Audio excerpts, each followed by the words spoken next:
Movie starts with Tony's press conference from the end of the first movie, but it's different in several spots. In a suit that conveniently appeared, despite the fact that you historically despise bodyguards. Yes. What news conference would cut away to a shot of all the reporters listening to Tony Stark during the middle of it? Also, don't quite remember there being a camera pointed away from Tony during the press conference. Mickey Rourke looks older than the guy playing his sick and dying dad.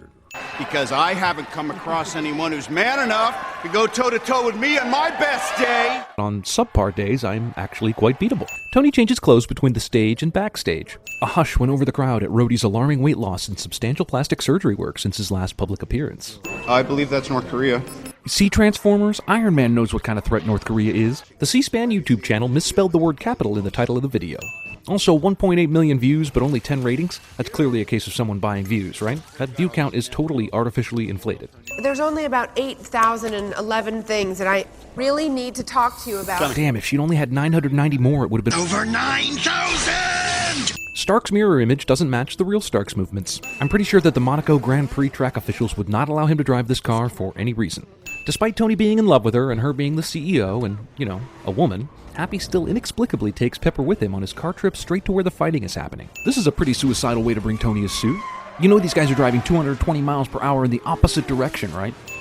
Also, once a guy gets on the track throwing around lightning whips, don't you think these drivers would be told to stop the race? So wait, Ivan's plan was to use his whips at the Monaco Grand Prix because he somehow knew Tony Stark was going to replace his driver at the last minute? Vanko can hit his target when it's a race car going 200 miles an hour, but not when his targets are stationary and right in front of him. It's also nice of Vanko to wait patiently and not kill anyone with his whip while this portable Iron Man suit takes several seconds to attach itself to Stark. Oh good, glad the CRS crew is here now. Wait, couldn't one of them have shot this guy sooner? You could double up your rotations. Focus the repulsor energy through ionized plasma channels. It's effective. Sure, just tell the bad guy how to kill you better next time. Why isn't this guard already trying to beat Ivan to a pulp right now for not being in his cell? I guess no one will ask questions about where this prisoner went and why there was a dead guard in the middle of the jail when they wrap up the case of Ivan's mysterious death. Why didn't the dirty guards let Ivan know what the plan was before he started stupidly walking around the jail with no clue? Is Jarvis assisting both of these guys or just Stark? Who does Rhodey talk to inside his suit? 2 metal men in a boxing ring and not one Rock'em Sock'em Robots reference? I mean, the filmmakers aren't taking this movie seriously, so how'd they miss that? I paid for a colossal donut, and I'm gonna get a colossal donut. Howard Stark is a madman. There's a little bit of Roger Sterling in this guy. I wonder if Howard Stark was also banging Joan. Okay, I'm done now. People are relying on you to be Iron Man, and you've disappeared. And couldn't have said it better myself. We came to see Iron Man, and what we get is 2 short action scenes, 1 big finale, and tons of masturbatory Avengers references. Dead for almost 20 years. Still taking me to school. Well, you said earlier he was cold and distant and didn't have time for you, so I doubt he was ever schooling you. Unless you mean literally taking you to school as in... We're talking about a guy whose happiest day was when he shipped me off to boarding school. Why does this beam of unexplained makeup burn through concrete and steel, but not the cables just to the left of this triangle holding thing? Why does Vanko keep zipping and unzipping his sweatshirt throughout this scene? Tony mutes the call with Vanko so he can talk to Jarvis without Vanko hearing, but then carries on talking to both of them without using the mute button anymore. Hash it out. Unassemble the suit while you're at it, put it together. In the first movie, it took 5 hours for a suit to be assembled. Even if Tony has gotten much more efficient, this second movie makes it feel like he can just print out suits in mere minutes. Movie shrugs its shoulders about all the people who surely died from falling shards of glass. Tony, I'm locked on. I have target lock. On what? On you! Couldn't Rhodes just have said, "My suit is target locked on you," without being coy?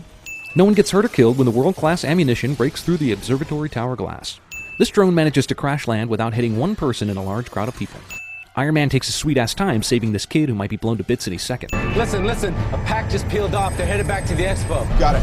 Why would Vanko take control of Rhodey's suit but still leave him able to talk to Stark on the comm? Coming in on you. Let's get this away from the expo. You're just now thinking of this? Watch the road. Car does not include driver's side lap dance. Drone 303 is shot down here, and then the tracking system indicates it's actually here that it gets shot down, and oh yeah, Drone 305 was destroyed at some point too. How is this guy planning to attack Natasha? Was he hoping to catch her by surprise by hiding in this closed doorway in plain view? I'm reading significantly higher output and your vitals all look... How is Romanoff able to read Stark's vitals from Vanko's computer? Well, don't stay down here. This is the worst place to be. Even though Tony says the drones will arrive any second, he and Rhodes still waste 15 seconds bickering about who should stand where. Why doesn't Vanko just have all the drones fire all the missiles as soon as they land, instead of dramatically pausing for several tense seconds? Couldn't Tony just have done this in the first place? Oh, I think you should lead with that next time. Yeah, no. Sorry, boss. I can only use it once. It's a one-off.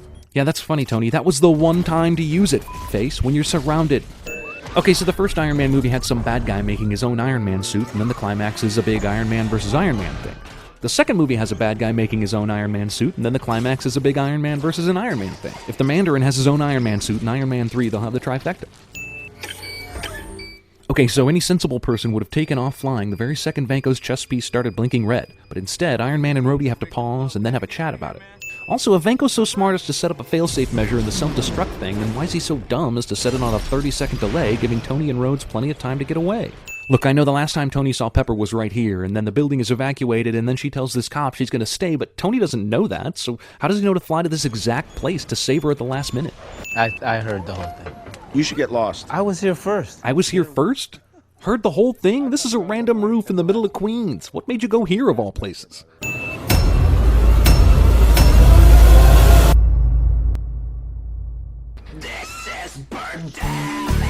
Yes. I want my bird. A bird. You want a bird? I want my bird. Get your bird, get them birds. I want my bird. Are we talking about, is this a bird back in Russia? We got you the bird, pal. This is not my bird. What do you mean? That's the bird. This is the bird. Yeah. Pull a lot of strings to get this bird. It's a beautiful. We got this. This is a great bird. This is not my bird. Even if it's not the bird, I mean, this is a gorgeous bird. I like you. I got you the bird. Hey, there he is. It's the bird man. Oh, now you like the bird. Is that your bird? You love that bird, don't you? You know what? Take the bird. I took your stuff. How's that make you feel?